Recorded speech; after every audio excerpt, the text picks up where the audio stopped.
시청자 여러분 안녕하십니까. 이제 12월 13일 새벽 1시가 훌쩍 넘었습니다. 전옥현의 안보정론 마지막 심야 방송이 되겠습니다. 먼저요, 이 부스터 샷을 맞을 것이냐 안 맞을 것이냐 말이 많아요. 그런데 3차 이 부스터 샷 맞는 게 좋습니다. 2차 접종보다도요, 이 부스터 샷을 맞을 경우에는 오미크론에 대한 면역력이 100배에 도달한다. 이런 보도가 나오고 있어요. 그래서 여러분들 힘드시더라도 꼭 부스터 샷을 맞는 게 좋겠다, 이런 말씀을 드리고 싶고, 지금 현재 정치적으로 굉장히 쟁점이 되고 있는 것이 만 12살에서 18살까지의 청소년 이 강제 접종을 하는 게 옳으냐 옳으냐 아니면 잘못된 것이냐, 이게 가지고 쟁점이 많은데 이것이 많은 논란을 야기하고 있어요. 학생들도 반대하고 있지만 학부모 반대도 큽니다. 그러다 보니까 결국 이 초등학교 학생들이요, 청와대에 청원을 올렸어요. 그래서 이제 내년 2월이죠. 청소년들이 학원이라든가 독서실 또 스터디 카페 이런 데 출입을 하려면 이런 백신 패스를 보여줘야만 되게 돼 있어요. 그래서 이제 이거는 강제이기 때문에 말하자면 백신에 대한 이 안정감이, 말하자면 신뢰성이 상당히 지금 흔들리고 있지 않습니까? 그래서 지금 반대하는 거예요. 그런데다가 왜 하필이면 학원, 독서실 이런 데는 이 백신 패스를 강제하고 시장이라든가 이런 데는 또 일반 학교라든가 이런 데는 백신 패스 없이도 얼마든지 다니게 하느냐. 이게 학생들이 지금 학원 없이는 공부를 못하게 돼 있잖아요. 특히 코로나 때문에. 그래서 반발이 많은데 그냥 일반 반발이 아니라 이제 청와대의 청원까지 올라왔습니다. 자, 그래서요, 이 서초구에 거주 중이라는 초등학교 6학년 학생들이 초등학생인 우리가 청소년 백신 패스에 반대하는 이유라는 제목의 청원 글을 올렸어요. 자, 그래서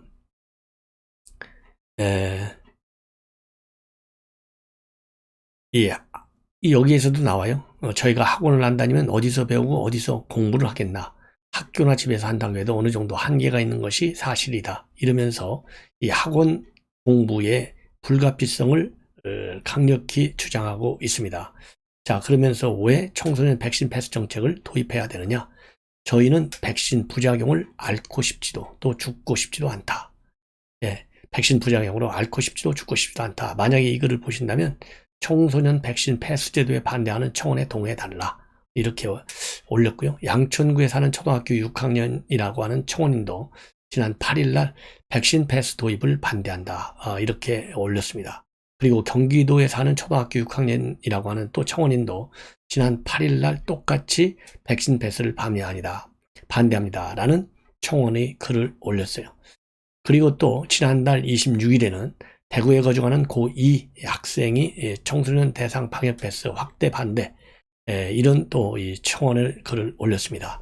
자, 그래서 지난 10일날 정은경 총장을 비롯한 그다음에 유은혜 장관까지 나서서 이 청년들, 그리고 이 백신 걱정하지 마십시오, 이런 입장을 내놨지만은 전혀 우리 국민들에게 설득력이 없는 바로 이 상황을 이번 초등학교 학생들의 청원을 통해서 우리가 충분히 이해할 수 있다.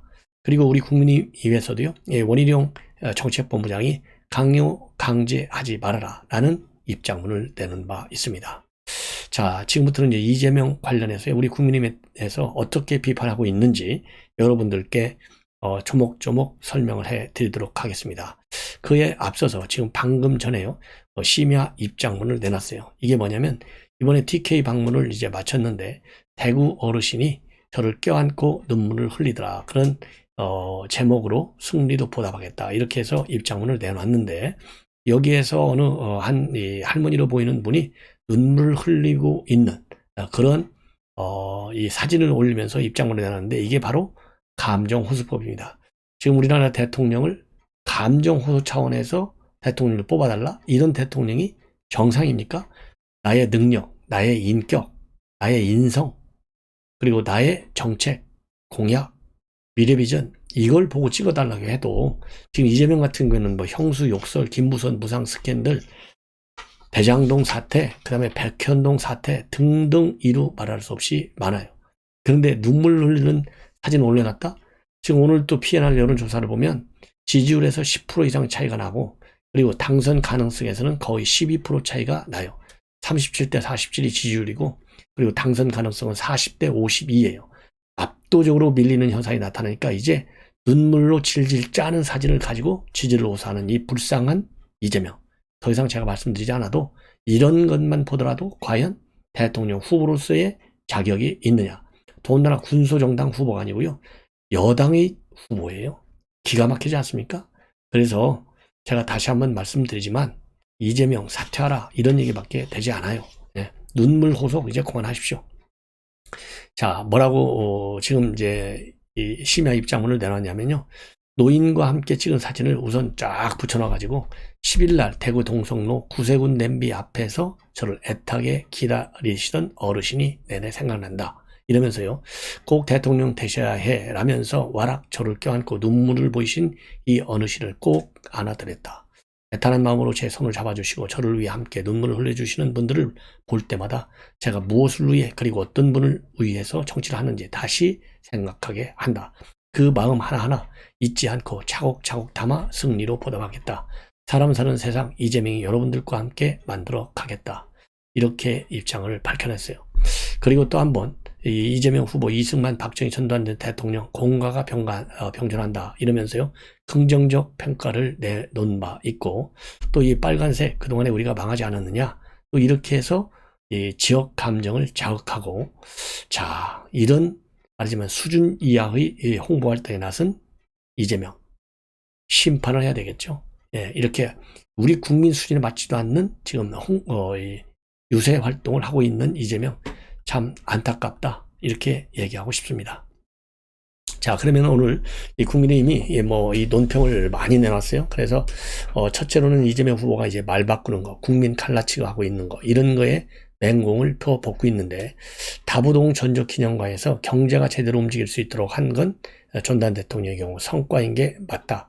이 말을 가지고 우리 국민의힘 이 황교안 선대의 대변인이 말 바꾸기가 일상이 돼버린 이 후보가 이제는 전직 대통령에 대한 평가마저 손바닥 뒤집듯 바꾸고 나섰다.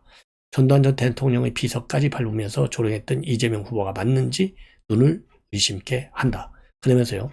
아무리 표가 급하다고 한들 얼굴색 하나 변하지 않고 자기 부정도 서슴지 않는 이런 이재명 스스로 지도자의 자격이 없음을 보여주고 있다. 이렇게 비판하고 또 이 심상정 후보도 말이죠. 이러한 이재명과 관련해서는 문재인 정부와 차별화를 하려다가 국민의힘 후보가 되실 것 같다. 맹공을 퍼붓고 있습니다.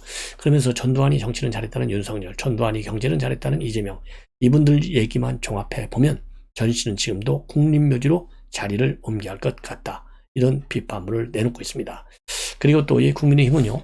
이 이재명 후보가 연말 임시국회를 열어서 100조 원 추경안을 처리하자 이런 제안을 한 거에 관해서도 말 바꾸기 프레임으로 공격을 하고 있어요. 김병민 대변인이 논평을 내놓은 건데 올해 본예산 대비 증가한 내년 예산만 49조 7천억 원에 달하는데 상황이 급해지니까 이재명 후보는 또 금세 태도를 돌변해서 지금 당장 추경하자면서 적반하장 논리를 펴고 있다. 이렇게 비판하고 있습니다. 그러면서 말장난이 점입가경이다. 이재명 후보가 추경에 대한 진정성을 갖고 있다면 지금 당장 문재인 대통령에게 추경 편성을 요청하라. 이런 기존 입장을 또 주장하고 있습니다. 그리고 이재명 후보의 갈라치기 이것도 또 비판하고 있어요. 뭐냐면 조금 전에 말씀드린 대로 경북 봉화의 만산고택에서 촬영한 유튜브 영상에서 이재명 후보가 뭐라고 얘기했냐면 여태까지 색이 똑같아서 빨간색이라 찍었는데 솔직히 대구 경북 망하지 않았냐 이 발언과 관련해서요. 황교안 대변인이 망국적인 갈라치기다 이렇게 비판하고 이 대구 경북 시민에 대한 모욕이고 지역 피하다. 이재명 후보가 굳이 갈라치지 않아도 가뜩이나 힘든 국민이고 이재명 후보가 국민을 갈라치려 할수록 오히려 스스로 수렁에 빠질 뿐이다. 이렇게 뭐라고 할까요? 이 경고문을 내놓고 있습니다. 그리고 이 종전선언과 관련해서요. 우리 그러니까 일본과 국내 보수 진영이 나란히 종전선언에 반대한다라는 걸 부각시키면서 대한민국의 안보를 위협하고 대한민국의 국익을 해친다면 그것은 7일을 넘어서서 반역행위다 이렇게 비판했거든요. 이거와 관련해서 박진 의원도 외교안보를 국민 갈라치기에 악용하지 말라. 정략적 종전선언은 오히려 북핵을 기정사실화하고 주한미군 철수론을 촉발하고 한미동맹을 무력화시킬 우려가 있다. 이렇게 비판을 하고 있습니다. 그리고 이재명 후보와 관련된 여러 가지 의혹, 논란에 대한 공세도 강화하고 있어요. 이준석 대표는 술을 마시는 것이 문제가 아니라 음주 운전하는 것이다. 그리고서 무료 변론 중 증언을 수집하다 벌어진 일이라고 이재명 후보가 해명을 했지만은 이거야말로 이재명 후보의 아무 말 대잔치인데 이거가 바로 문제인 것이다. 그래서 과거 이재명 후보의 음주운전 전력을 다시 소환하고 나섰습니다. 왜 그러냐면요. 이재명 후보가 바로 최근에 윤석열 후보는 대선 출마 선언 이후에 정치권 인사들과의 스킨십은 물론 정치적 고비 때마다 술자리를 가졌다. 이런 내용으로 비판했어요. 그래서 이 기사를 링크하면서 이재명이 만약 그렇게 술을 마셨다면 어땠을까요? 라고 적은 것을 비꼰 것입니다. 자, 그리고요. 또 이 유한기 본부장 비극적 사건과 관련해서 이거를 갖다 이재명이는요. 이 검찰의 강압 수사 때문이다. 이렇게 주장하면서 자신과 완전히 무관한 것처럼 책임 전가에 나선 거. 이것도 우리 차승훈 선대위 상근 부대변인이 비판하고 특검 도입을 강력히 촉구하고 있습니다. 그리고 조카 살인 사건 1심에서 국선 변호인이 한 언론 인터뷰에서 먼저 타임서를 내지 않았고 접견도 심도 있게 하는 등 열심히 진행했던 사건이라고 한 이런 이재명 후보의 발언, 이것도 문제하고 있습니다. 그래서 이재명 후보가요, 국선 변호인 지정이 취소돼 어쩔 수 없이 변론을 맡았다라고 한 해명은 작심하고 거짓말했을 가능성이 크다. 인권 변호사 자격증을 반납하는 것이 유가족과 국민에 대한 최소한의 도리일 것이다. 이렇게 비판문을 내놨습니다. 이렇게 해서 우리 국민의힘에서요, 대대적으로 비판, 맹공을 퍼붓고 특히 전두환 대통령의 공과를 언급한 부분에 대해서 일제히 언론에서 비판하고 있어요. 그러니까 좀 뭐라고 그럴까요? 다시 반박문을 내놨는데 뭐라고 반박을 하고 있느냐면 있는 사실 자체를 부인하면 사회가 불합리함에 빠져들게 된다. 그러면서요, 우리 사회의 가장 심각한 병폐가 흑백 논리, 진영 논리다. 그리고 이 전두환 씨는 제 인생을 통째로 바꿀 만큼 엄청난 역사적 중대 범죄를 저지른 용서 못할 사람이다. 이렇게 다시 이 부분을 또 강조하고 나섰어요. 그리고 뭐 여러 가지 좀 얘기를 많이 했는데요. 한마디로 말을 하도 바꾸기 때문에 도대체 뭘 얘기하려고 하는 것인지 우리가 종잡을 수가 없어요. 대장동 특검론에 대해서도요, 검찰이 자꾸 정치적으로 피의 사실을 슬쩍슬쩍 흘러가면서 저에 대한 마녀 사냥을 하는 거다. 이렇게 밝히고 최종적으로는 개발 이익이 다 어디로 갔느냐. 이게 수사 핵심인데 이런 부분에 대한 수사 거의 없다. 이렇게 비판하고 있고, 특히 문재인 정부와 차별화 메시지를 내놓은 것과 관련해서는 강력하게 반박을 하고 났어요. 그래서 이제 민주당 지지층 결국은 분열 심화 가능성이 커진다. 이렇게 저는 평가를 합니다. 변화에 대한 열망은 언제든지 있다. 그것이 선거에 반영되는데 문재인 대통령이 재출마한 것이 아니다. 이번에 티켓 지역 가서는요, 문재인과의 차별성 메시지를 굉장히 세게 내놓고 있는 점이 특징이에요. 그래서 새로운 정책과 새로운 비전과 역량에서도 다르게 평가받는 이재명이 새로운 정부를 만든다면 그것은 문재인 정부가 아니라 이재인 정부다. 그리고 윤석열 후보가 문재인 정부를 무능하다고 비난했다는 보도를 봤는데 무능한 것을 극복한 뒤에 본인이 오면 더 유능해지는지 의문이 생긴다. 말도 안 되는 지금 비판하고 있는 거예요. 그러면서 변화돼 좋은 방향으로 변화하느냐, 태행적 변화냐 차이는 있는 것이다. 그 말씀을 드리는 것이다. 이게 말이 됩니까? 그리고요, 진취적 변화가 이재명 대통령 정부에서 일어날 것이고 정권 교체도 중요하지만 더 중요한 것은 국민의 삶이 바뀌는 것이고 세상이 바뀌는 것이다. 이렇게 또 변명을 하고 있어요. 이러다 보니까 이 진중권 교수가 이재명은 문 대통령도 필요 없다 판단이 들면 가차 없이 비판할 것이다. 이러면서요, 뭐라고 얘기했냐면 그가 가진 것은 오직 수단 방법을 가리지 않고 바닥에서 정상을 향해 올라가려는 무한한 권력 의지뿐이다. 지금은 대통령 지지율이 자기 지지율보다 높아서 깔짝깔짝 간만 보는 것이고 앞으로 국정 지지율이 자기 지지율 아래로 떨어지면 아마 불만할 것이다. 그러면서요, 이재명의 철학? 그런 건 없다. 입으로는 친일파가 득세한 더러운 역사 어쩌고 외치지만은 실제로 하는 일은 결국 이승만 벽가, 박정희 존경, 전두환 찬양이다. 이승만 전두환 다음에 박정희 라인이야말로 민주당에서 더러운 친일의 계보다고 선전해 오던 것 아니냐. 그 자체가 왜곡된 역사관이다. 그러면서요. 이제라도 제 역사관이 잘못됐다고 인정하든지 그것도 아니다. 저러다 바로 주사파 논리를 편다. 하나만한 종전선언에 반대하면 친일파라고. 그럼 바이든도 친일파냐? 이렇게 비판을 하고 나섰어요. 자, 그리고요. 이번 TK 방문 시에 지금 언론에서요. 밀착 수행한 김혜경의 활동을 또 보도하고 있습니다. 그래서 대대적으로 사흘간 TK 동행을 하면서 금수를 과시하고 그러다 보니까 이재명이가 아내로 후보 교체하자고 하더라. 이런 또 농담도 보내고요. 그래서 예배당 또 시장 유튜브까지 동행 밀착 뭐라고 그럴까요? 유세 활동을 지원했다. 이렇게 지금 정리가 될 것 같습니다. 자, 이번에는요.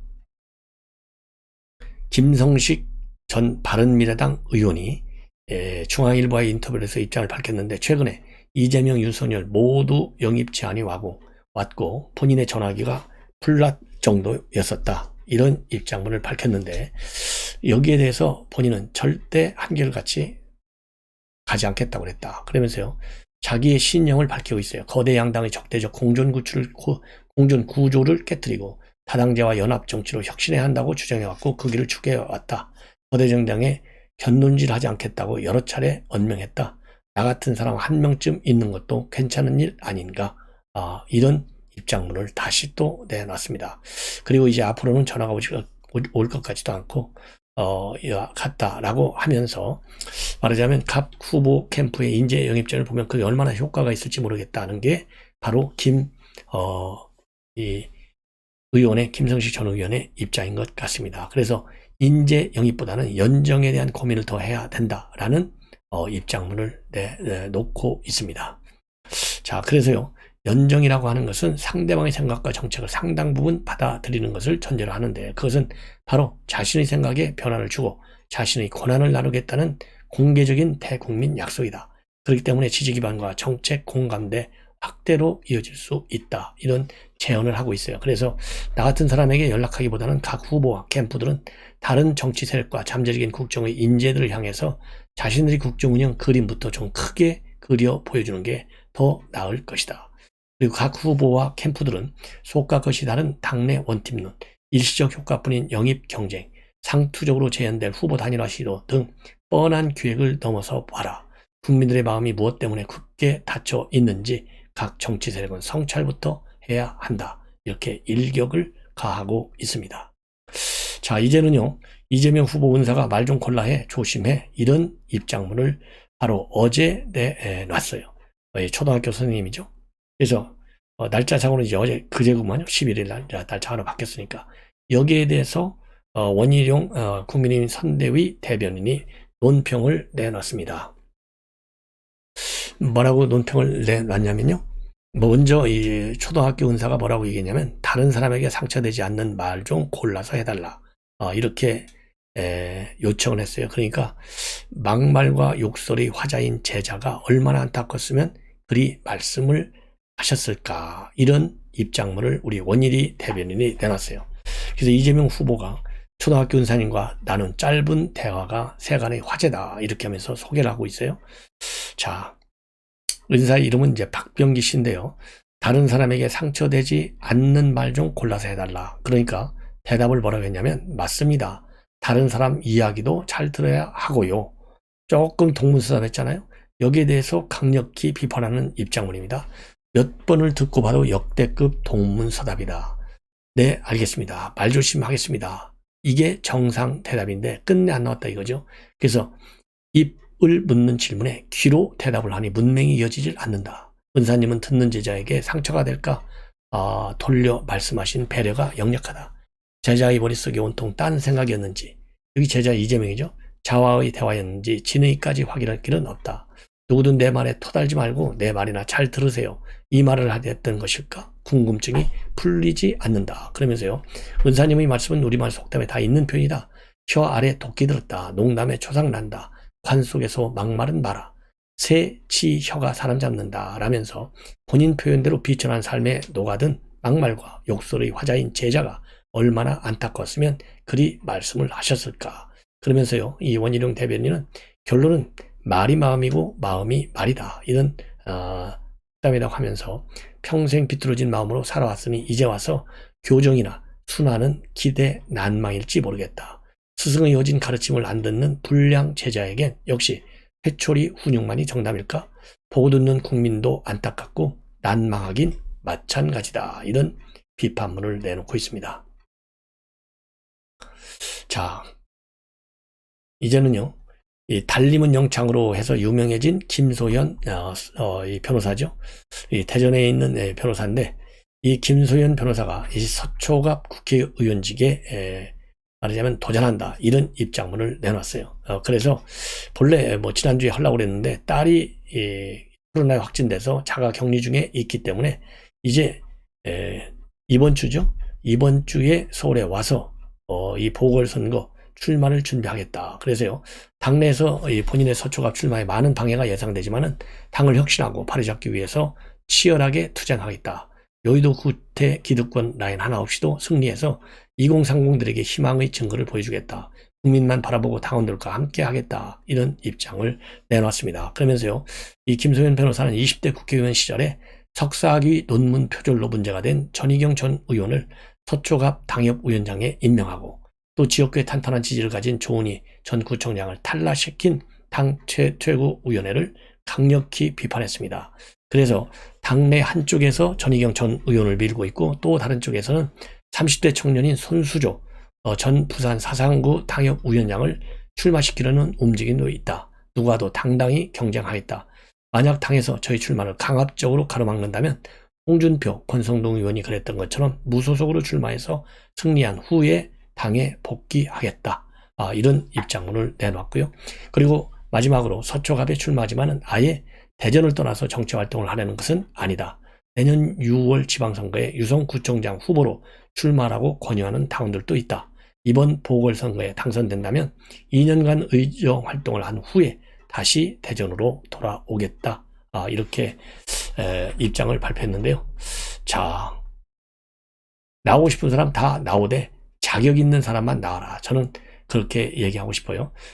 이 특정 지역에서 뭐 전희경 의원 같은 거 여러분들 보도 다 보셨겠지만은 한 1년 전쯤에 우리 국민의힘에서 말이죠, 이 하위 30%, 그러니까 지역구 관리를 잘못한 하위 30% 중에 전희경 위원장이, 미추홀 위원장이잖아요. 하위 30%에 걸렸어요.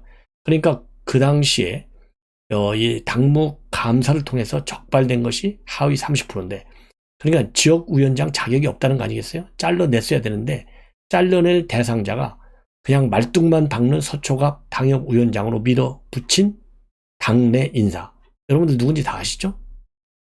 야, 서초갑을 얼마나 만만하게 봤으면 저 인천 미추홀과 같이 아주 보수색이 강한 지역에서, 그러니까 그만큼 지구당 관리가 쉬운 데 아니에요? 거기에서 당무 감사를 통해서 하위 30%에 들어가서 잘라내야 되는데, 그런 사람을 서초갑 당협위원장으로 임명한 국민의힘 비판받아 마땅하다. 저도 그렇게 말씀을 드리고 싶습니다. 자, 홍준표 이 의원이요, 상당히 중요한 일종의 해석문을 내놨습니다. 올해의 사자성어, 이 학자들이 묘서 동초라는 한문의 이 고사성어를 선정했어요. 자, 여기에 대해서 나름대로 또 이 해석을 했습니다. 교수들이 뽑은 올해의 사자성어는 묘서 동처. 예. 여기에서 이 묘서 동처는 이제 말하자면 뭐 고양이하고 쥐가 함께 있다는 뜻이잖아요. 그런데 함께 있으면서 고양이가 그러니까 쥐를 잡아야 되는데 쥐를 잡지 않고 고양이하고 쥐가 한패가 된 걸 의미하는 거예요. 이거와 관련해서 홍준표 의원은 도처에서 도둑만 들끓고 서글픈 나라가 됐다. 이렇게 비판하고 있어요. 이렇게 이제 해석을 하고 있어요. 그러면서 묘소동처를 교수님들이 금년 고사성어로 선정했다. 도둑 잡는 자와 도둑이 같이 합세한 나라. 이게 지금의 대한민국이다. 이렇게 설명하고 있어요. 이러한 이 묘소 동처와 관련해서 최재목 영남대 철학과 교수는 뭐라고 밝혔냐면, 각 처에서 또는 여야 간의 입법 사법 행정의 잣대를 의심하면서 불공정하다는 시비가 끊이질 않았다. 국정을 엄정하게 책임지거나 공정하게 법을 집행하고 시행하는데 감시할 사람들이 이권을 누리는 사람들과 한통속이 돼서 이권에 개입하거나 연루된 상황을 수시로 봤다. 이러면서 묘소 통째를 왜 뽑았는지 이유를 설명하고 있습니다. 이 얘기는 결국 LH 직원 투기 사태, 대장동 개발 의혹 이런 거를 비판한 것이라고 이렇게 해석이 됩니다. 자, 그리고요, 이 교수신문은 내년 대선을 걱정하는 의미로 묘소 동처를 선택한 교수들도 있었다고 밝히면서 이들은 누가 덜 썩었는가 경쟁하듯 리더로 나서는 이들의 도덕성에 의구심이 가득하다라거나 상대적으로 덜 나쁜 후보를 선택해 구군을 맞게 하는 상황이다라고 평가했다고 합니다. 예. 그리고 마지막으로요, 이 손혜원, 이 김건희 씨의 얼굴 평가 여기에 대해서요, 조은산 씨가 타인을 외모를 왈가왈부할 자격이 있냐 이런 입장문을 내놨어요. 자, 그러면서 이 내용을 보면, 그러니까 이제 손혜원 의원이 최근에 김건희 씨의 성형 의혹을 제기했잖아요. 여기에 또 진혜원이가 함께 했지 않습니까? 이거와 관련해서 대체 얼마나 곱고 아름다우면 남의 귀한 얼굴을 SNS에 올려서 왈가왈부할 수 있는 자격이 생기려나. 그러면 그렇게 비판하고 있어요. 그러면서 궁금해진 나는 급히 검색질을 해서 문제적 두 인사의 용모를 접했다. 견적도 안 나오는 고생대 생물들이 거기 있었다. 아주 뭐 직격탄을 가하는 것이죠. 그러면서 쌍꺼풀 수술에 이제 수술도 아닌 시술 정도로 취급받는 21세기의 현실은 둘째친다. 이 정도면 다시 태어난 것과 같다는 손의원 지지자의 말을 빌려 논하자면 저들은 다시 태어나도 불가능할 타인의 외모를 두고 왜 이러쿵저러쿵 말들이 많은지 그 이유를 나는 도무지 모르겠다. 이렇게 입장문을 내놨습니다. 자, 그러면서요, 지금 인터넷 커뮤니티에서는 손혜원 전 의원의 고교 이 졸업사진을 내걸면서 역시 외모를 지적할 만한 자격이 있는 것 같다. 이렇게 조롱 댓글들이 쭉쭉 달려오고 있습니다. 자, 이제 마지막으로 대장동 키맨인 유한기 경찰에서 부검을 했습니다. 이 부검 1차 소견을 발표했는데 1차 소견 발표를 보면 유한기 씨의 정확한 사망 경위와 관련해서는 추락에 의한 손상으로 인한 사망인 것으로 추정이 된다. 외견상 특이점이 없고 정밀 검사 결과는 시간이 좀 걸린다. 이렇게 밝혔고요. 그리고 유족 조사와 관련해서는 유한기 씨가 대장동 관련 검찰 수사 때문에 많이 힘들었다라는 진술이 있었고 유서 공개는 원치 않는다는 입장에 변함이 없다. 이렇게 유족 측 입장을 밝히고 있습니다. 그래서요, 유서 공개하는 조금 시간이 걸리지 않을까 하는 생각이 듭니다. 그리고 이제 별도로 이런 이 핸드폰 이 압수수색도 하지 않는다. 이렇게 밝히고 있어서 정확한 사인과 그 다음에 유한기 본부장이 밝힌 저간의 의혹들에 대한 해명문, 이거에 대해서는 우리가 좀 파악하는데 상당히 시간이 걸 것 같습니다. 시청자 여러분, 이것으로 제 심야 방송을 모두 마치겠습니다. 편안히 주무십시오. 감사합니다.